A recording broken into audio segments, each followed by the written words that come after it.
साथियों, आज जाति व्यवस्था और वर्ण व्यवस्था मिटाने के कुछ उपाय जो हमारे महापुरुषों ने बताए थे, उन पर चर्चा करते हैं। पहला है कि रोटी। छुआछूत और ऊंच नीच की पहली कसौटी का आधार यह है कि कौन कौन जातियां आपस में खान पान संबंधी व्यवहार करती हैं और कौन कौन सी जातियां इसे अपवित्र समझती हैं। जाति व्यवस्था का सबसे पहला आधार रोटी होता है। अस्पृश्य और अस्पृश्य जातियों में खान पान संबंध का निषेध होता है, इसलिए सबसे पहले यह आवश्यक हो जाता है कि खान पान संबंधी निषेध समाप्त किया जाए और सहभोज आंदोलन चलाया जाए। यदि सहभोज में आने से कोई इनकार करे तो उसके विरुद्ध कानूनी कार्रवाई हो। यह सहभोज अभियान विस्तृत पैमाने पर चलाया जाए। दूसरा, बेटी का संबंध। रोटी के बाद दूसरा महत्वपूर्ण प्रश्न बेटी का है। भारत में जितनी भी जातियां हैं उनमें आपस में अंतर जाति विवाह नहीं होते। हमारे विद्वानों ने कहा कि जब तक भारतीयों में आपस में रोटी बेटी का अंतर जाति संबंध स्थापित नहीं होता, तब तक जाति उन्मूलन की बात करना बिल्कुल व्यर्थ है। इस सुझाव की व्यवहारिकता के विषय में प्रश्न उठ सकता है, किंतु यदि सरकारी सहयोग दिया जाए तो वह कोई बहुत बड़ी बात नहीं है। सरकार को चाहिए कि वह जाति प्रथा को एक राष्ट्रीय कलंक समझे और इसके उन्मूलन के लिए ठोस कदम उठाए। सरकारी सेवा में आने वालों के लिए यह नियम बना दिया जाए कि सरकारी सेवा में उन्हीं व्यक्तियों को प्राथमिकता दी जाएगी जिन्होंने स्वयं या उनके परिवार में किसी सदस्य ने अंतर्जातीय विवाह किया है। उसका प्रमाण पत्र जिलाधीश द्वारा हो। समाज में अंतर्जातीय विवाह की पूर्ण स्वतंत्रता दी जाए और जो बालिग युवक और युवतियां अंतर्जातीय विवाह संबंध स्थापित करना चाहें उन पर माता पिता, समाज तथा सरकार का कोई दबाव न हो। इसके लिए सरकार को सब कानूनी बंदिशें हटाकर ऐसे विवाहों के लिए प्रोत्साहित करना चाहिए। अगला है व्यवसाय। तीसरी कसौटी है व्यवसाय। यद्यपि पैसे के संबंध में स्वतंत्रता दी जा चुकी है, किंतु आज भी जितने गंदे पैसे हैं कोई सवर्ण हिंदू अपनाने के लिए तैयार नहीं है। उन्हें दलित ही करते हैं। ऊंच नीच और हीन भावना का एक प्रमुख कारण गंदे पैसे और कम आय है। दलितों के कार्य को गंदी दृष्टि से देखा जाता है। आज भी कोई सवर्ण गरीब किसी धनी स्वजाति या ओबीसी एससी के यहाँ मजदूरी, हलवाई या काम वाली का काम नहीं करता। धर्म ग्रंथ, वर्ण व्यवस्था और जाति प्रथा को हिंदू लोग धर्म का अंग मानते हैं तथा वर्ण आश्रम व्यवस्था का धार्मिक ग्रंथों में समर्थन किया गया है। और जब जाति प्रथा के उन्मूलन का प्रश्न आता है तो धर्मशास्त्रों का सहारा लेकर हिंदू जाति इसे धर्म का अंग मानकर जीवित रहने की वकालत करती है।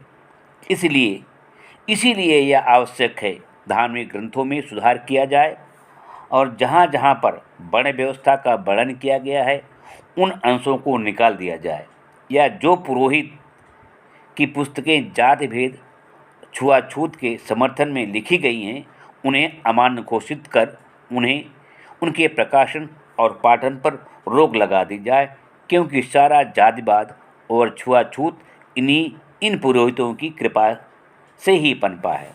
स्वामी विवेकानंद ने कहा था, सब प्रकार का जाति भेद, चाहे वह जन्मजात हो या गुणगत बंधन ही है, पुरोहितों की लिखी गई पुस्तकों में ही जात पात जैसी पागलपन के विचार पाए जाते हैं।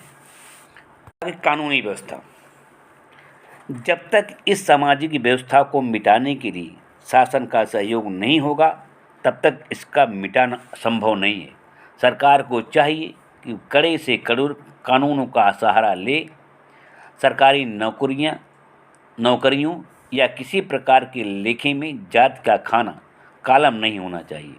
जात पूछना बताना कानून की दृष्टि में एक दंडनीय अपराध घोषित कर दिया जाना चाहिए। अस्पृश्यता निवारण कानून बना देने से काम नहीं चल सकता। सरकार को ऐसा अनुभव करना चाहिए कि जब तक इस पर सख्ती से अमल न किया जाए तब तक इस कानून का कोई अर्थ नहीं है। इसलिए यह अधिक उपयोगी होगा कि ऐसा अपराध करने वाले के विरुद्ध न्यायालयों में सख्त कार्रवाई हो और अपराध साबित होने पर कड़े से दंड की व्यवस्था की जाए। पहले शूद्रों का नया नामकरण न किया जाए। सरकार द्वारा या किसी राजनीतिक या धार्मिक नेता द्वारा शूद्रों के प्रति सहृदयता दिखाने के नाम पर जो अछूत, अस्पृश्य, परिगणित, शेड्यूल्ड कास्ट, हरिजन आदि नए नाम दिए जाते हैं, उनसे किसी प्रकार के कल्याण के स्थान पर छुआछूत और वर्ग विभाजन को ही बल मिलता है। दलित वर्ग का नए नामों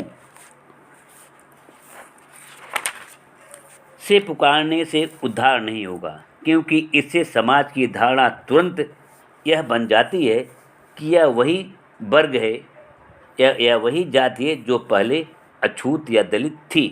परिणामतः उसके प्रति वही छुआछूत की प्राचीन धारणा काम करने लगती है। आज अछूतों के शेड्यूल कास्ट और हरिजन नए नाम उसी धारणा या भेदभाव से पुकारे जाते हैं। इन अछूतों के लिए नए नाम चाहे सरकार ने दिए हों या गांधी जी ने, सब व्यर्थ का धोखा है और छुआछूत को छूत अछूत न कहकर शेड्यूल कास्ट व हरिजन आदि नाम देकर जीवित रखने का एक निंदनीय तरीका है। क्षेत्र में अछूतों को हिंदू धर्म की शरण में रहते रहते युग बीत गए। उनको कई पीढ़ियां इस हिंदू धर्म में छूत अछूत होकर पैदा हुई, बढ़ी और छूत अछूत रहकर मर भी गई। जो धार्मिक यातनाएं अछूत बहुत पुराने काल से भोगते आ रहे हैं, उनका आज भी कोई राहत नहीं मिल रही है। हिंदू धर्म के देवी देवताओं और अन्य मान्यताओं को अछूतों ने उसी प्रकार स्वीकार किया जिस प्रकार एक ब्राह्मण ने। ब्रह्मा, विष्णु, राम, कृष्ण की जिस श्रद्धा से ब्राह्मणों ने पूजा की, उसी से शूद्रों ने। उनका अपना भगवान मानने में शूद्रों ने ब्राह्मणों से कहीं अधिक आस्था रखी। राम, कृष्ण आदि भगवानों की आराधना भक्ति करते करते, सुमरनी जपते जपते इन दलित भाइयों को हजारों वर्ष बीत गए, किंतु क्या कभी हिंदुओं के भगवान राम कृष्ण ने इन बेचारों पर कोई दया की? क्या हजारों वर्षों की दयनीय दशा में थोड़ा सा भी परिवर्तन आया? बल्कि इन भगवानों ने उल्टे इन शूद्रों को नीच कहा, पैर से पैदा हुआ बताया और भक्ति का अधिकारी न कहकर शूद्र तपस्वियों को इन भगवानों ने वध तक किया। गीता में श्री कृष्ण ने शूद्रों का पैरों से उत्पन्न बताया, जबकि राम ने शंभुक ऋषि का तपस्या करते समय वध कर दिया। ऐसा था इन भगवानों का न्याय। किंतु अफसोस कि शूद्रों की आंखें ही नहीं खुली। वे राम कृष्ण के अनंत भक्त होकर नाना अत्याचारों के बोझ के नीचे दबे रहे और पूर्व जन्म के कर्मों को कोस कर अपने भाग पर सब्र करते रहे। उन्होंने यह नहीं सोचा ये राम और कृष्ण इन कलंकित वर्णाश्रम प्रथा और ब्राह्मण धर्म के रक्षक होकर ही पैदा हुए थे, जिन्होंने हिंदुओं का पोषण किया और शूद्रों को रसातल में पहुंचा दिया। शूद्र इन भगवानों के भरोसे रहे, यह उनकी भूल थी। शूद्र ने जिन भगवानों की आराधना की, मंदिरों के द्वार पर लेट कर जीवन बिता दिया, क्या उन निर्दयी राम और कृष्ण भगवानों ने कुछ किया? इन शूद्रों के लिए कुछ किया? क्या मंदिर के अंदर तक उन्हें घुसने दिया गया? हे शूद्रों, जिन भगवानों को तुम्हारे दर्शन करने से अपवित्रता प्राप्त होती हो, जिन्होंने तुम्हें स्वयं पाप योनि से उत्पन्न बताया हो। हे भगवान, वे भगवान तुम्हारे नहीं, वे तो उन हिंदुओं पुजारियों के हैं जिनके सहारे वैश्य और शूद्रों का धन पानी की तरह बहाया गया हो और उसका मजा इन मंदिरों के ठेकेदार तोद फुलाए बैठे हुए पंडित और पुजारियों ने लूटा। जहाँ तक हो सके शीघ्र ही ऐसे भगवानों से पीछा छुड़ा लो, तुम्हारा इसी में कल्याण है। और किसी ऐसे त्राता की शरण में जाओ जिसने तुम्हारे लिए कुछ किया हो, जिसे तुम अपना त्राता कह सको और जिसने समता और विश्व बंधुत्व का पाठ पढ़ाया हो। यदि भारत में ऐसा कोई महान पुरुष हुआ है तो वो थे बाबा साहब डॉक्टर भीमराव अंबेडकर। उनके बताए हुए मार्ग की शरण में जाओ।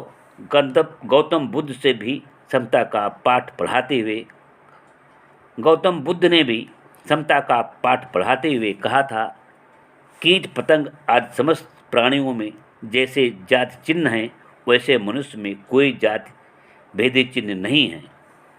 ब्राह्मणों की सामाजिक और धार्मिक पाखंडपूर्ण व्यवस्थाओं की आलोचना करते हुए उन्होंने कहा था, विविध विधि निषेधों की व्यवस्था ब्राह्मणों ने केवल अपने लिए धन कमाने और प्रतिष्ठा प्राप्त करने के लक्ष्य से की है।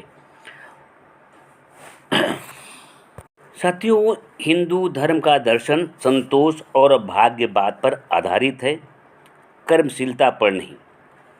हिंदू धर्म में भाग्य पर बल दिया गया है।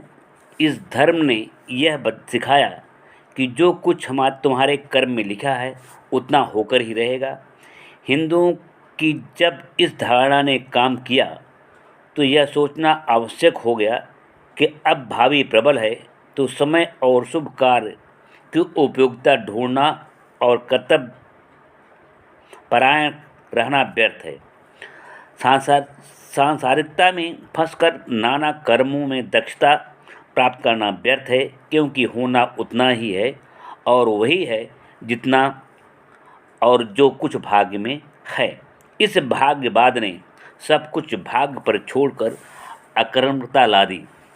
दूसरी तरफ इस धारणा ने भी कार्य किया कि जब होना वही है जो भाग्य में है तो धर्म अधर्म कर्म कुकर्म की बात करना व्यर्थ है। परिणाम यह हुआ कि हिंदू नीच कार्य करने में भी नहीं हिचका। हिंदू धर्म में ब्रह्म सर्वोपर माना गया और मनुष्य को उसका अंश हिंदुओं ने स्वयं अपने को ब्रह्म कहना प्रारंभ कर दिया। अहम ब्रह्मास्त्र का नारा लगाया जाने लगा। परिणाम यह हुआ कि सब कर्महीन बन पुरुषार्थ की बात भूल गए तथा निरुद्देश्य हो जिज्ञासाहीन बन गए। हिंदू धर्म हिंसापूर्ण यज्ञ आदि कर्म कांडों पर विश्वास करता है और प्राणी मात्र की उपेक्षा कर तर्क बुद्धि से काम नहीं लेता। यज्ञ हिंदुओं की वैदिक संस्कृति का आदि प्रतीक है।